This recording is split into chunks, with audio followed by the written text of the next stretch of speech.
सुरुवातीलाच बातमी येते सुशांत सिंग याच्याबाबतची। सुशांत सिंग आत्महत्या प्रकरणी त्याची मैत्रीण रिया चक्रवर्ती हिच्या विरोधात गुन्हा दाखल झालेला आहे। पाटण्यामध्ये सुशांतच्या कुटुंबियांनी ही तक्रार दाखल केली आणि त्यानंतर बिहार पोलिसांचे 4 अधिकारी आता मुंबईत दाखल झालेले आहेत। रिया चक्रवर्ती ही सुशांत सिंगची मैत्रीण आहे। त्याने आत्महत्या केली त्याच्या काही दिवस आधी रिया चक्रवर्ती त्याच्यासोबत त्याच्या घरी राहत होती आणि तिच्या विरोधात सुशांत सिंगच्या कुटुंबियांनी तक्रार दाखल केल्यानंतर त्या गुन्हा दाखल झालेला आहे आणि आता रिया चक्रवर्ती विरोधात गुन्हा दाखल झाल्याची ही आत्ताची ताजी माहिती। अधिक माहिती जाणून घेऊयात आमच्या प्रतिनिधी जयंती वागधर यांच्याकडून। जयंती, रिया चक्रवर्ती विरोधात गुन्हा दाखल झाला ही खरं तर धक्कादायक बातमी म्हणावी लागेल, कारण ती त्याची मैत्रीण आणि त्यांना आत्महत्या करण्याच्या काही दिवस आधीपर्यंत ती त्याच्यासोबत राहत होती। नक्कीच सुवर्ण, ही खूप मोठी बातमी आहे सुशांत सिंग आत्महत्या प्रकरणी आतापर्यंत, कारण आतापर्यंत केवळ बॉलिवूडमधील कलाकार आणि सुशांतचे चाहतेच व्यक्त होत होते, पण त्याच्या कुटुंबियांकडनं कुणीही बोलत नव्हतं। मात्र अखेर त्याच्या कुटुंबियांनी हे मौन सोडलेलं आहे आणि रिया विरोधात तक्रार दाखल केली आहे। त्याला आत्महत्येस प्रवृत्त करण्याचा आरोप रिया चक्रवर्तीवर करण्यात आलाय। याआधीही मुंबई पोलिसांनी रिया चक्रवर्तीची तिची चौकशी केली होती। जवळपास 11 तास तिची चौकशी करण्यात आली होती। मात्र आता ही जी आहे ही मोठी बातमी आहे सुवर्ण। जयंती, याबाबत रियाच्या टीम कडून काही माहिती मिळू शकली आहे? त्यांनी काही प्रतिक्रिया दिली आहे? नाही सुवर्ण, आता तरी रियाच्या टीमकडून, तिच्या PR टीमकडून किंवा तिच्या मॅनेजरकडनं काहीही ऑफिशियल स्टेटमेंट त्यांच्याकडनं आलेलं नाहीये। मात्र आता एवढंच कळतंय की पोलिसांनी तिच्या विरोधात गुन्हा दाखल केलेला आहे आणि आता पुढील चौकशी होते। ठीक, धन्यवाद जयंती संपूर्ण माहितीसाठी तुम्हाला। तर सुशांत सिंग आत्महत्या प्रकरणी चौकशी सुरू आहे। अनेक जणांची, बॉलिवूडमधल्या अनेक मोठमोठ्या हस्त्यांची चौकशी केली जाते। मात्र आता आज याला एक वेगळं वळण लागलंय असं म्हणावं लागेल, कारण सुशांतच्या कुटुंबियांनी मौन सोडलं आहे आणि रिया विरोधात तक्रार दाखल केली आहे। आणखी एक महत्त्वाची घडामोड, कोरोनामुळे राज्यावर आर्थिक संकट असताना मुख्यमंत्र्यांसह मंत्रिमंडळातल्या सगळ्या मंत्र्यांना पसंतीची कार खरेदी करता येणार आहे। राज्यपालांना सुद्धा त्यांच्या पसंतीची कार खरेदी करता येणार आहे। कोरोनामुळे राज्याच्या तिजोरीत खडखडाट आहे, अशा वेळी राज्यातल्या मंत्र्यांना मात्र त्यांच्या पसंतीची कार विकत घेता येणार आहे। अत्यंत धक्कादायक बातमी। एकीकडे राज्यात आर्थिक चणचण आहे, तिजोरीमध्ये खडखडाट आहे असं सतत बोललं जाते, परिस्थिती अतिशय वाईट आहे आणि असं असताना आता राज्यातले मंत्री आणि राज्यपालांना सुद्धा त्यांच्या पसंतीची कार घेता येणार आहे। अधिक माहिती जाणून घेऊयात आमचे प्रतिनिधी दीपक भातुसे यांच्याकडून। दीपक, या बातमीनंतर सर्वसामान्यांकडून स्वाभाविक तीव्र प्रतिक्रिया उमटतील। सुवर्ण, प्रामुख्याने कार खरेदीसाठी मर्यादा होती रकमेची यापूर्वी, मात्र गाड्यांच्या किमती वाढल्यामुळे राज्य सरकारने ही मर्यादा काही प्रमाणात वाढवलेली आहे, तर काही ठिकाणी मर्यादा काढून टाकलेली आहे। जसं राज्यपाल असतील, मुख्यमंत्री असतील, उपमुख्यमंत्री असतील किंवा मंत्री असतील, त्यांना आता कोणत्याही किमतीची गाडी स्वतःच्या पसंतीची खरेदी करता येऊ शकेल, अशा पद्धतीचा GR राज्य सरकारने काढलेला आहे। त्याचबरोबर सचिव दर्जाच्या अधिकाऱ्यांना कितीपर्यंतची कार खरेदी करता येईल याचा सुद्धा या GR मध्ये घालून देण्यात आलेली आहे। जसं सचिव असतील तर त्यांना साधारणतः 12 लाखापर्यंत गाडी खरेदी करता येऊ शकते, त्याच्यावरती किमतीची गाडी खरेदी करता येणार नाही। मात्र मंत्री, मुख्यमंत्री, उपमुख्यमंत्री, त्याचबरोबर राज्याचे राज्यपाल यांना आता कार खरेदी करण्यासाठी कुठल्याही किमतीची मर्यादा नसणार आहे। ते आपल्या पसंतीची कोणतीही गाडी खरेदी करू शकतात। मात्र निश्चितच ही गाडी खरेदी करण्यापूर्वी वित्त विभागाची परवानगी लागेल।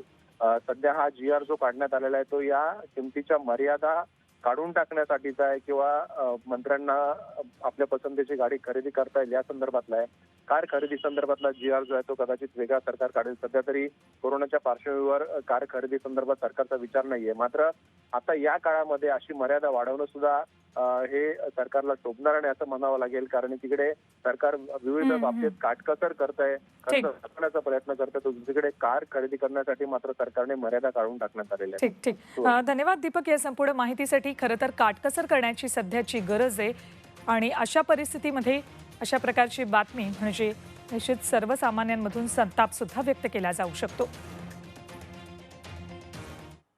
बातमी आहे भाजपच्या गोटातून। भाजपच्या राष्ट्रीय अध्यक्षांनी स्वबळाचा नारा दिला खरा, पण सत्तेची आस लावून बसलेल्या महाराष्ट्रातल्या आमदारांची अस्वस्थता वाढू नये म्हणून प्रदेशाध्यक्षांनी थेट नड्डांच्या भूमिकेला छेद दिलाय।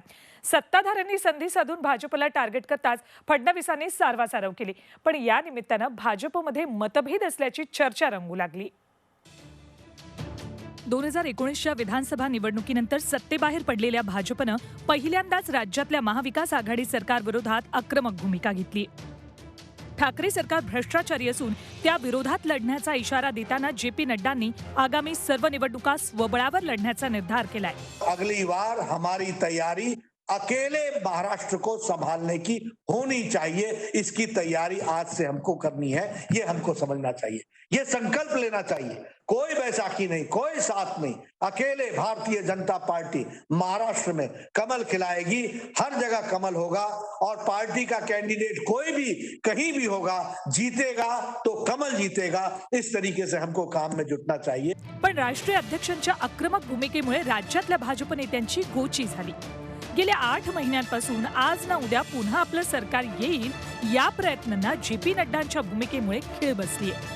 एवढंच नव्हे तर काँग्रेस राष्ट्रवादीतून आलेल्या आयाराम नेत्यांमध्येही चलबिचल झाली. त्यामुळे प्रदेशाध्यक्ष चंद्रकांत पाटलांनी डॅमेज कंट्रोल करण्यासाठी शिवसेनेच्या प्रस्तावाचा आधार घ्यावा लागल्याची चर्चा आहे. 4 वर्ष आहेत ना अजून निवडणुकीला. त्या दरम्यान समजा शिवसेनेच्या बाजूने प्रस्ताव आला तर आम्ही एकत्रच निवडणूक लढवलो होतो. शिवसेनेकडून प्रस्ताव आला तर आमचं केंद्रीय नेतृत्व विचार करेल. केंद्रीय नेतृत्वाने आदेश दिला तर आम्ही करू. पण भाजपच्या प्रदेशाध्यक्षांनी राष्ट्रीय अध्यक्षांच्या भूमिकेला छेद का दिला हे अशोक चव्हाणांसारख्या मुरब्बी नेत्यानं क्षणाचाही विलंब न करता स्पष्ट केलंय. पण मला वाटतं तसं का होण्याची सूत्रम शक्यता यासाठी नाहीये. कारण मुख्यमंत्र्यांशी वेळोवेळी चर्चेमध्ये स्पष्ट आहे की ते काय आता भाजपबरोबर जायची भूमिका नाहीये. हे त्यांच्याबरोबर झालेल्या खासगी चर्चेमध्ये स्पष्ट सांगितलं. आम्ही बिलकुल तिन्ही पक्ष मिळून या सरकार चांगलं चाललं पाहिजे आणि त्याकरता मुख्यमंत्र्यांना पूर्ण साथ द्यायची आमची भूमिका स्पष्टच आहे. त्यांना रोज स्वप्न पडते, ज्या अडचण अशी रोज स्वप्न पडतात. मागची 5 वर्ष त्यांची जे त्या रोज स्वप्न पडतात त्यांना की त्यांचं सरकार आज येईल, उद्या येईल. लोकांना झुलवत ठेवण्याचा उद्योग आहे. या विषयावर राळ उठल्यानंतर विरोधी पक्षनेते देवेंद्र फडणवीसांनी अखेर सारवासारव केली. आमच्याकडनं शिवसेनेला कुठलाही प्रस्ताव नाही, शिवसेनेकडनं आमच्याकडे कुठलाही प्रस्ताव नाही. त्यामुळे या संदर्भातली आता कुठलीही चर्चा आमच्या समोर नाही. थोडक्यात काय तर सत्तेच्या मृगजळामागे लागून विरोधी पक्षाची जागा गमवायची की स्वबळाचा नारा देऊन जनतेमध्ये जायचं याविषयी भाजपमध्ये मतभेद असल्याचं उघड झाल्याची चर्चा आहे. दीपक भादुसेसह bureau report, Zee media, Mumbai. बातमी आहे राम मंदिराबाबत. येत्या 5 ऑगस्टला पंतप्रधान नरेंद्र मोदी यांच्या हस्ते अयोध्येत राम मंदिराचं भूमिपूजन होतंय. पण या कार्यक्रमासाठी महाराष्ट्राचे मुख्यमंत्री उद्धव ठाकरे यांना अद्याप भूमिपूजन कार्यक्रमाचं निमंत्रण पाठवलं नाही अशी माहिती सूत्रांनी दिली आहे. त्यामुळेच की काय भूमिपूजन करावं अशी सूचना उद्धव ठाकरेंनी केल्याचं बोललं जाते. दरम्यान आम्हाला कुणाच्या निमंत्रणाची गरज नाही असं परिवहन मंत्री अनिल परब यांनी म्हटलंय. तर कोट्यवधी हिंदूंच्या भावना लक्षात घेऊन प्रत्यक्ष अयोध्येतच भूमिपूजन होईल असं विरोधी पक्षनेते देवेंद्र फडणवीस यांनी स्पष्ट केलंय.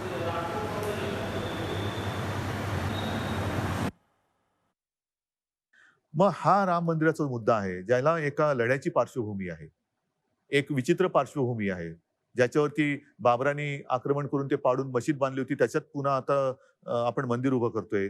हा पूर्ण केवळ हिंदुस्थानातल्या हिंदूंचा नाही, जागतिक कुतूहलाचा विषय आहे. आज आपल्याकडे कोरोनाचं संकट असताना सर्व मंदिरांमध्ये जाण्या येण्याला बंदी आहे. मी जाऊन येईन, पण लाखो राम भक्त जे तिकडे उपस्थित राहू इच्छित असतील त्यांचं तुम्ही काय करणार? त्यांना तुम्ही अडवणार का? त्यांना येऊ देणार आणि त्यांच्यामध्ये कळत नकळत कोरोनाचा प्रसार होऊ देणार? कारण हा आनंदाचा क्षण आहे. आणि नाही तर तुम्ही व्हिडिओ कॉन्फरन्सवरनं भूमिपूजन करू शकता. कोणाला नाही बोलवायचा हा त्यांचा विषय आहे. जे लोक मंदिर बांधणार आहेत त्यांचा हा विषय आहे. त्याच्यामुळे आम्हाला रामाशी आम्हाला कोण बाजूला करू शकत नाही. राम जन्मभूमी हा आमचा आत्मीयतेचा विषय आहे. त्याच्यासाठी कोणाच्या निमंत्रणाची आम्हाला गरज नाही. केवळ 2च लोकांनी मागणी केलेली आहे. एक इम्तियाज जलील यांनी MIM तर्फे मागणी केली आहे आणि परवाच्या आपल्या इंटरव्ह्यूमध्ये माननीय मुख्यमंत्रीजी या ठिकाणी असं बोलले आहेत.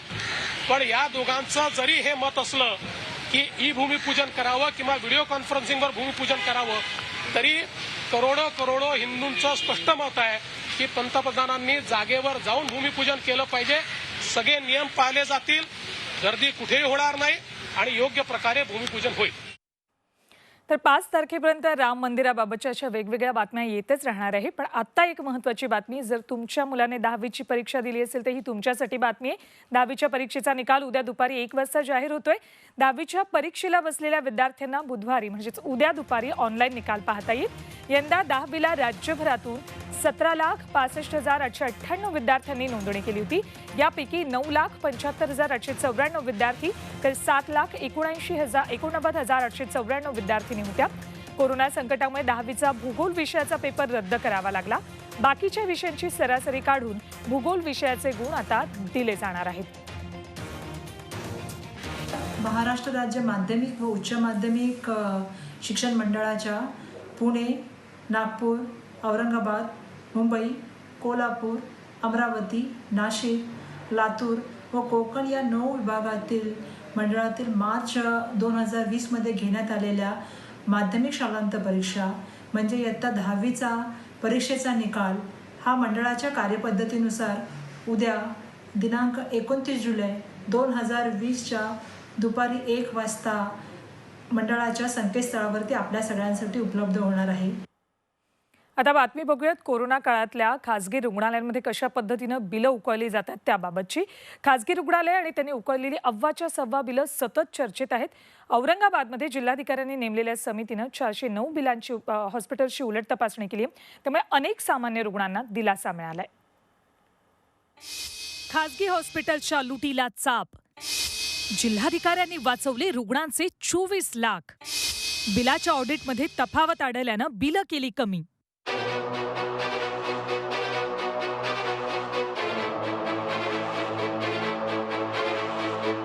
खासगी हॉस्पिटलच्या बिलांवर अंकुश ठेवण्यासाठी राज्य सरकारनं खासगी हॉस्पिटल्समध्ये ऑडिटर्स नेमले. ते बिल तपासणार, त्यानंतरच रुग्णांनी बिल भरायचं असे सरकारचे आदेश आहेत. औरंगाबादेतही अशा अनेक तक्रारी आल्या. जिल्हाधिकाऱ्यांच्या समितीनं तातडीनं काही खासगी हॉस्पिटल्सच्या बिलांची तपासणी केली. विविध हॉस्पिटल्सची 409 बिलं तपासली. त्यात 24 लाख अधिकचे उकळले गेलेत. शासनानं प्रतिदिन ठरवलेल्या दरांचंही परीक्षण सुरू आहे. या समितीमध्ये लेखापरीक्षक आणि फिरत्या पथकात 19 जणांचा समावेश आहे. त्यामुळे नागरिकांनी घाबरू नये असं जिल्हाधिकारी म्हणालेत. गैरसमजातून जर आपण असं म्हटलं की उगीच हे बिल जास्तीचं आलेलं आहे कारण की काही महागडी औषधी असू शकतात त्याच्यामुळे हे बिल वाढलेलं असू शकतं, तर मला असं वाटतं की कुठेतरी एक नकारात्मक भावना ही त्या ठिकाणी येते.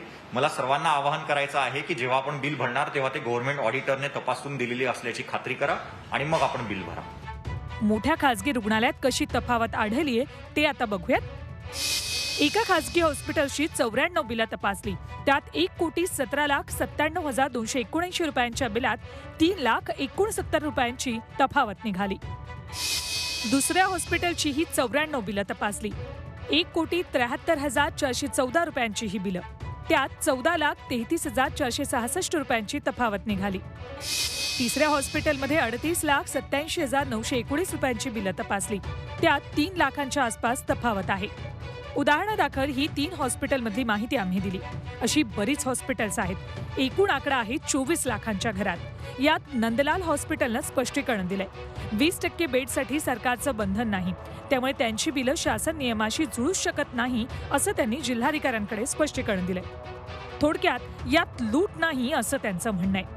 ये 300 रुपए सरकारी योजनाओं के रोगियों के ऊपर नहीं बढ़े हैं, ये प्राइवेट जो खुद अपने पैसे से उपचार ले रहे हैं या जो इंश्योरेंस के थ्रू उपचार ले रहे हैं उनके ऊपर ये पैसे बढ़े हैं. तो 1000 दिन में यदि 300 रुपए के हिसाब से 3 लाख रुपए ज्यादा हॉस्पिटल के पास आए हैं तो उसके बदले में अधिक सुविधाएं प्रोवाइड की गई हैं. कहीं पे नर्सिंग एडिशनल दी गई है, कहीं पर डर को दूर करने के लिए काउंसलिंग की गई है, कहीं पर उनको खान पान में जो और एक्स्ट्रा डिमांड्स हैं उनको पूरा करने के लिए पैसा दिया गया है. हॉस्पिटलकडून अनेक कारणं दिली जातील, पळवाटा शोधल्या जातील, पण शासनानं उचललेल्या या पावलामुळे रुग्णांचे पैसे मात्र वाचले.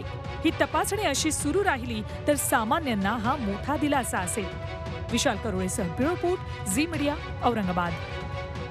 निसर्ग चक्रीवादळाला 2.5 महिने उलटून गेले तरी आजही अनेक गावातले नागरिक वेगवेगळ्या समस्यांना सामोरं जात आहेत.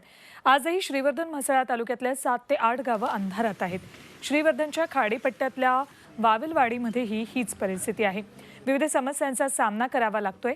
अनेकांना सरकारी मदत अजूनही मिळालेलीच नाही. इथल्या ग्रामस्थांकडून त्यांना भेडसावणाऱ्या समस्या जाणून घेतल्यात आमचे प्रतिनिधी प्रफुल्ल पवार यांनी. निसर्ग चक्रीवादळाचा सर्वात मोठा फटका ज्या श्रीवर्धन तालुक्याला बसला त्या तालुक्यातील वावळेवाडी गावात आपण आहोत आणि तिथल्या ग्रामस्थांच्या समस्या जाणून घेणार आहोत. मला सांगा, नुकसान झालेल्या मोठ्या प्रमाणात शेतीचं असेल किंवा घरांचा असेल, कितपत नुकसान भरपाई मिळाली? पंचनाम्यांची काय परिस्थिती आहे नेमकी? काय फक्त 15,000 पंचनामे झाले, 15,000 फक्त आमच्या अकाउंटला आलेले आहेत. परंतु पूर्ण ज्यांची 5-5, 6-6, 7-7 लाखाची नुकसान झालेले आहेत त्यालाही 15,000, ज्याची पूर्ण घरं उद्ध्वस्त झाले त्यांनाही 15,000, अशी परिस्थिती आहे इथली. आम्ही लाईट नाही मुले तर आम्ही 7 वाजताच जातो दुसऱ्याच्या घरी झोपायला.